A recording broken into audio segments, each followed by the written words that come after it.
pagbisita sa bansa ng NBA star na si Rajon Rondo, ay magiliw na humarap sa kabataan ng San Juan ang Boston Celtics point guard.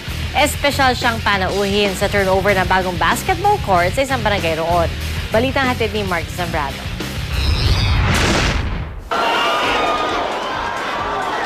Sa harap ng mga mag-aaral ng San Juan National High School sa San Juan City, personal na pinuntahan ng premyadong point guard ng Boston Celtics na si Rajon Rondo ang turnover ng bagong basketball court para sa paaralan.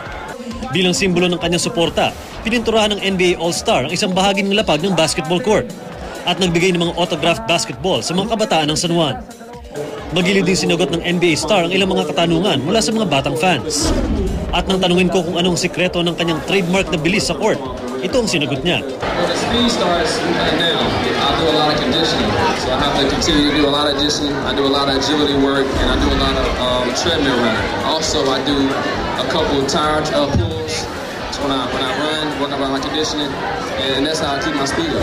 Bahagi ang proyekto sa programang Manila's Got Wings na naglalayong palawigin ng basketball sa iba't ibang bahagi ng Pilipinas.